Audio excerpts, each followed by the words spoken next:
नमस्कार। वक्त दोपहर के 1 बजे का है। आपके साथ मैं हूं विद्यानाथ झा। आप देख रहे हैं दोपहर का दंगल। अयोध्या विवाद को लेकर आज बड़ी खबर आई। सुप्रीम कोर्ट ने इस विवाद को सुलझाने के लिए 3 मध्यस्थों का पैनल बनाया है। इसमें retired justice Kalifulla, senior advocate S Panchu के नाम शामिल हैं। और सवाल है कि क्या मध्यस्थता से राम मंदिर बनने का रास्ता साफ हो सकता है? इस मुद्दे पर बातचीत करने के लिए हमारे साथ खास मेहमान मौजूद हैं। विजय शंकर तिवारी, प्रवक्ता बीएचपी से हमारे साथ हैं। बहुत बहुत स्वागत है आपका। नरसिम्हानंद सरस्वती, धर्मगुरु, स्टूडियो में हमारे साथ मौजूद हैं। और इसके अलावा मुस्लिम धर्मगुरु भी हमारे साथ जुड़ेंगे। यतीमा स्टूडियो में हमारे साथ मौजूद हैं। बहुत बहुत स्वागत है आपका। सबसे पहले विजय शंकर तिवारी जी, क्या मध्यस्थता से राम मंदिर का रास्ता साफ हो जाएगा?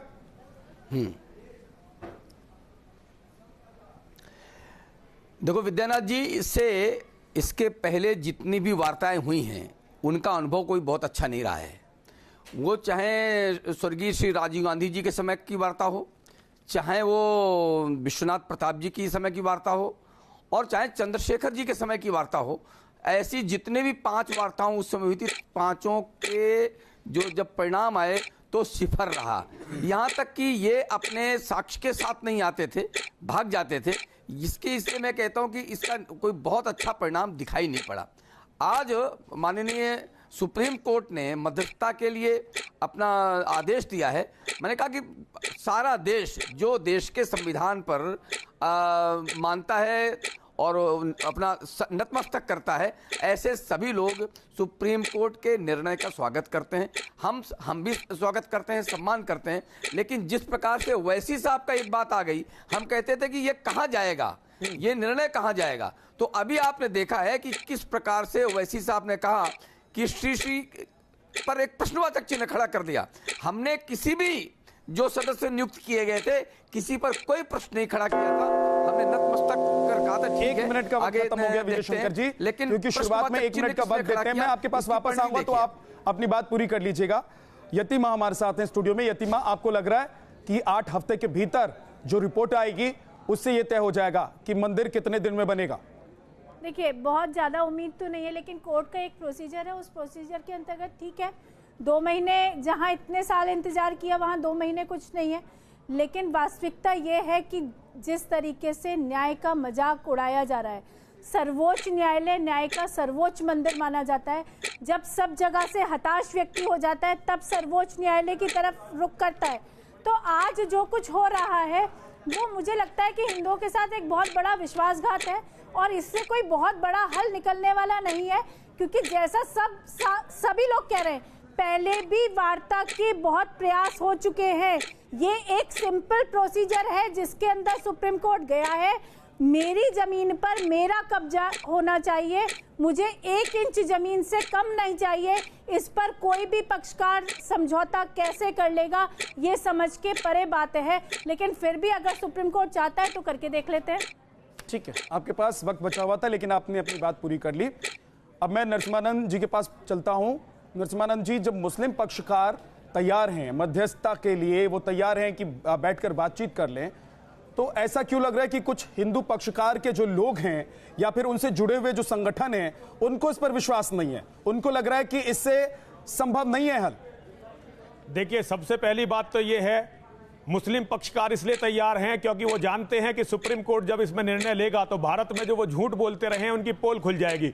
भारत में मुस्लिम मौलाना बहुत चिल्ला चिल्ला कर कहते रहे हैं कि हमारा इस्लाम शांति का धर्म है और हमारा धर्म ये कहता है, इस्लाम ये कहता है कि हम किसी की जबर से ढाई हुई किसी इबादत गाह पर, पूजा स्थली पर कोई निर्माण मस्जिद का कर ही नहीं सकते क्योंकि इस्लाम इसकी इजाजत नहीं देता।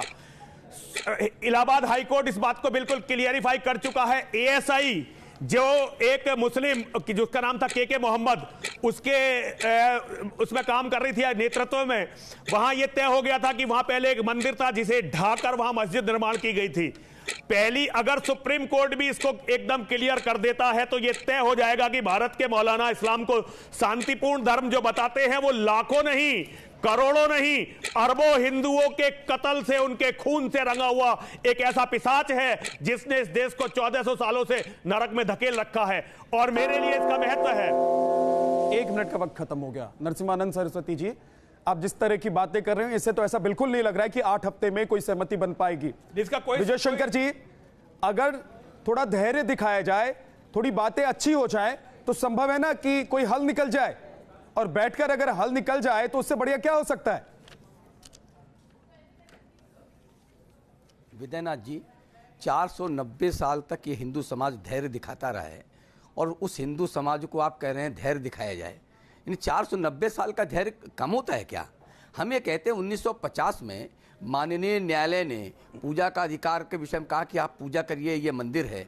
1955 पर जब वहाँ का हाई कोर्ट, उत्तर प्रदेश का हाई कोर्ट ने कहा कि नहीं, आप वहाँ पूजा कर सकते हैं, वहाँ राम मंदिर है। यानी 2010 में जब माननीय 3 जजों ने स्वीकार किया, 1528 से पहले वहाँ पर हिंदू मंदिर था, और ये निर्णय आया कि वो आज भी मंदिर है, आज भी वहाँ पर मंदिर है।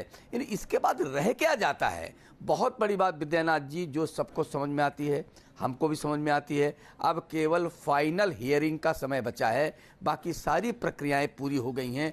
डिले टैक्टिस कैसे की जाए? यानी ये मुस्लिम समाज ये मध्यस्थता को स्वीकार करता, यो किसी न किसी तरीके से ये जल्दी से जल्दी इसका निर्णय ना आवे, इसको देर कैसे की जा सकती है, इसके लिए उन्होंने मध्यस्थता स्वीकार की है, और कुछ नहीं है। क्योंकि आगे के परिणाम, हमने कहा कि 5 वार्ताओं से ये भागे हुए हैं, इनके पास कोई साक्ष्य नहीं है, और जब साक्ष्य दिखाए जाते हैं तब भाग जाते हैं। ये मध्यस्थता में करेंगे क्या?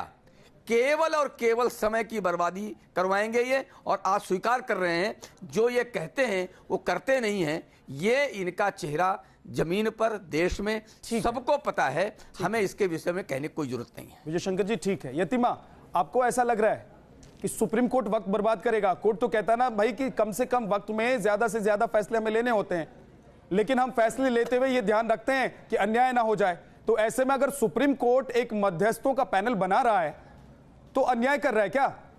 नहीं, देखिए, वो एक सुप्रीम कोर्ट की प्रोसीडिंग पर कोई प्रश्न चिन्ह नहीं है, क्योंकि वो एक सिंपल प्रोसीजर है। रिकंसिलिएशन के लिए जाना एक बातचीत की एक प्रक्रिया होती है, लेकिन इस प्रक्रिया से हासिल कुछ भी नहीं है। इस प्रक्रिया को सुप्रीम कोर्ट अलग रखकर भी आगे की हियरिंग कंटिन्यू कर सकता था, इस प्रक्रिया की कोई आवश्यकता नहीं थी। लेकिन उसके बावजूद भी सुप्रीम कोर्ट इस तरफ गया है, इससे ही ये तय हो जाता है कि हिंदुओं को न्याय मिलने की संभावना शून्य के बराबर है। क्यों ऐसा लगता है? क्यों ऐसा लग रहा है कि हिंदुओं को न्याय मिलने की संभावना शून्य है? यतिमा, ऐसा क्यों लग रहा है? क्या विश्वास नहीं है?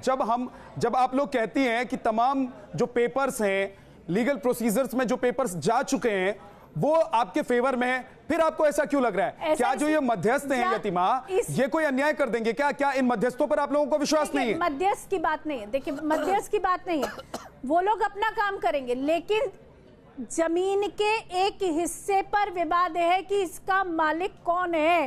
ये सिंपल सा एक प्रश्न तय करना है सुप्रीम कोर्ट को।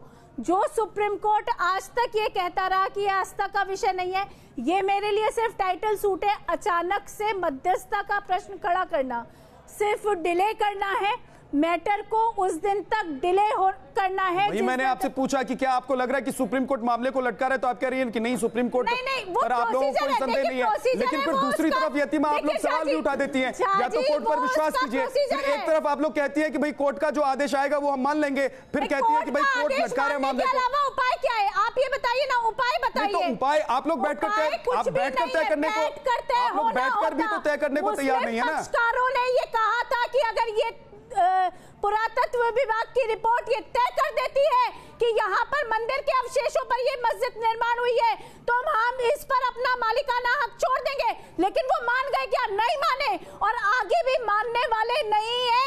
ये सिर्फ समय की बर्बादी है, इसके अलावा कुछ भी नहीं है। सरस्वती, आप लोगों को लग रहा है कि मुस्लिम पक्षकार जो है वो मानने को तैयार नहीं है, और सुप्रीम कोर्ट को लग रहा है कि बातचीत करने से मामला हल हो सकता है। ऐसा क्यों है? आप लोगों का विश्वास कम है क्या? देखिए, सबसे पहली बात तो यह है कि केवल मुस्लिम पक्षकार नहीं, सारी दुनिया के मुसलमान ये तय करके बैठे हैं कि उन्हें एक दिन गजवाए हिंद करना है, और गजवाए हिंद के लिए उनका सबसे बड़ा हथियार है जनसंख्या जिहाद। जिस तरह से भारत में मुसलमानों की जनसंख्या बढ़ रही है वो मेरे लिए बहुत ही चिंता का विषय है, और जैसे जैसे मुसलमानों का प्रभाव बढ़ रहा है, उनकी लॉबिंग बढ़ रही है, सारी राजनीति जिस तरह से उनके सामने दंडवत है, मैं सुप्रीम कोर्ट के फैसले को सरकार से आप लोगों ने कभी कहा कि जनसंख्या पर बना लीजिए कानून? मैं 32 दिन में आंसर पर बैठा रहा। 5 साल हो गए। हमने 50,000 पत्र, आपके फेवर की सरकार है तब आप बात नहीं मनवा पाए। विद्यानंद जी, 50,000 पत्र हमने रक्त से और राम मंदिर का जनसंख्या से कोई लेना देना है? पर सुनिए, है हर चीज का लिंक है, आप नहीं देख पा रहे, मैं देख पा रहा हूं। हमने याचिका डाली है सुप्रीम कोर्ट में जनसंख्या नियंत्रण कानून के लिए। जनसंख्या से राम मंदिर का क्या लेना देना है? अरे लेना देना कैसा मामला है, आस्था का मामला है, ये जनसंख्या का मामला जोड़ नहीं पा रहे। लेकिन 1991 में दारुल उलूम देवबंद ये कह चुका है कि हम केवल उस दिन का इंतजार कर रहे हैं जब तक मुस्लिम जनसंख्या यहां बढ़ नहीं जाती। जिस दिन मुस्लिम जनसंख्या इस देश में बढ़ जाएगी, और आपको लग रहा है सुप्रीम कोर्ट भी यही कर रहा है? हाँ, सुप्रीम कोर्ट भी यही कर रहा है। सुप्रीम कोर्ट जनसंख्या बढ़ने का इंतजार कर रहा है। मुस्लिम जनसंख्या नहीं, मुस्लिम जनसंख्या बढ़ने का इंतजार। बिल्कुल, मुझे यही लग रहा है। इन्हीं षड्यंत्रों से मैं डरा हुआ हूं, लेकिन मेरी ताकत नहीं है कि मैं कुछ भी कर सकूं। मैं केवल अपने विनाश को एक मूक व्यक्ति की तरह देखने के लिए अभिशप्त हूं, क्योंकि ना तो मेरा कोई नेता है, ना ही मेरा कोई संगठन है, ना ही मेरे पक्ष में कोई लड़ने वाला है, ना ही मेरे पक्ष में कोई बोलने वाला है। मुझे न्याय मिलने की कोई उम्मीद नहीं है। विजय शंकर जी, जनसंख्या का इंतजार सुप्रीम कोर्ट करेगा, यह हास्यास्पद नहीं लगता है क्या? देखो विद्यानाथ जी, अभी महाराज जी ने जो बात कही है, जो प्रमाण दिए हैं, इससे कोई भी पलट नहीं सकता है, इस पर कुतर्क नहीं हो सकता है। वो जो बात कह रहे हैं बिल्कुल ठीक बात कह रहे हैं, उसकी सहमति के अलावा देश के सामने कोई दूसरा चारा नहीं है। लेकिन सबसे बड़ी बात, हम चूंकि श्री राम जन्मभूमि के मामले की कर रहे हैं यहाँ पर, तो उसका असली मामला है कि पीछे के परिणाम क्या रहे हैं। पीछे के परिणाम से जो नहीं सीखता उसको लोग बेवकूफ़ कहते हैं। हमने पीछे के परिणाम देखे हैं।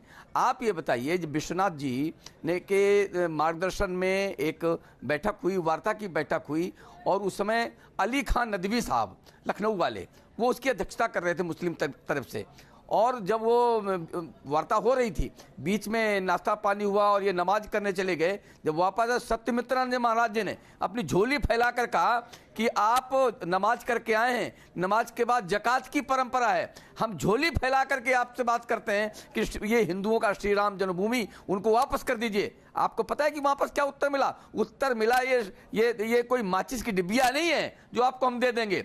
आप कहते हैं कि वहां पर निर्णय निकलेगा, वहां कोई बात होगी, वार्ता होगी।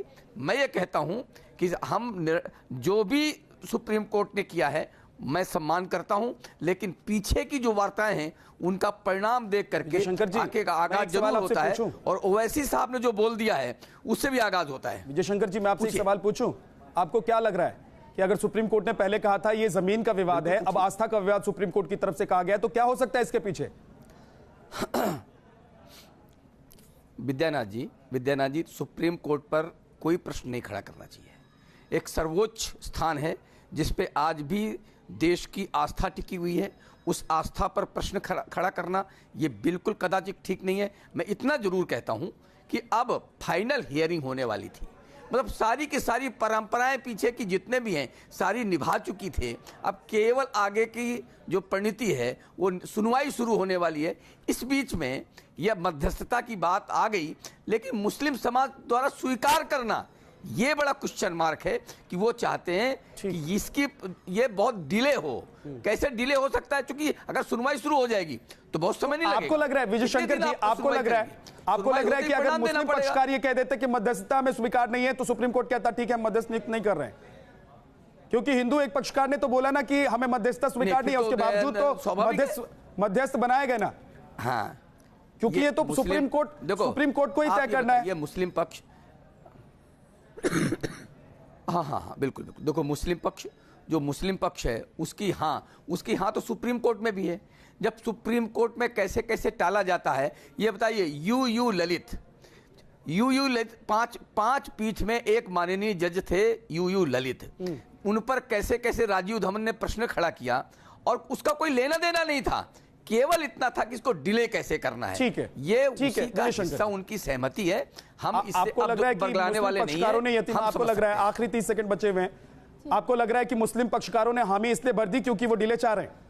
नहीं, देखिए, मुस्लिम पक्षकारों ने हामी इसलिए भर दी क्योंकि वो अपना सच, इस्लामिक जिहाद का सच दुनिया के सामने आने देना नहीं चाहते। वो जानते हैं कि सारे सबूत हम लोगों के पक्ष में हैं, इसलिए वो चाहते हैं कि ये मामला पेंडिंग रहे और दुनिया के सामने इस्लामिक जिहाद का सच ना आ सके कि किस तरीके से उन्होंने यहाँ नंगा नाच खेला है हमारी धरती पर आकर, किस तरीके से हमारे मंदिरों को तोड़ा, हमारी बहन बेटियों को लूटा, और ये सच सामने ना आने देने से डर ये आपका मानना है। लेकिन सुप्रीम कोर्ट सोच रहा है कि अगर 1% भी गुंजाइश इस बात की है कि आपसी सहमति से मुद्दा हल हो जाए, मामले का हल निकल जाए, तो उसके लिए 8 हफ्ते का वक्त निर्धारित कर दिया है। हालांकि सुप्रीम कोर्ट ये पहले ही कह चुका है कि ऐसा नहीं है कि मध्यस्थता होने के बाद इस पूरे मामले की सुनवाई नहीं होगी, वो एक अलग प्रक्रिया है और ये एक अलग प्रक्रिया है। 2 अलग अलग प्रक्रिया पर इस पूरे मामले को हल करने की कोशिश सुप्रीम कोर्ट की तरफ से हो रही है। दोपहर का दंगल में आज के लिए इतना ही। बहुत बहुत शुक्रिया अब तमाम मेहमानों का हमारे साथ जुड़ने के लिए। एक छोटा सा ब्रेक, आप देखते रहिए।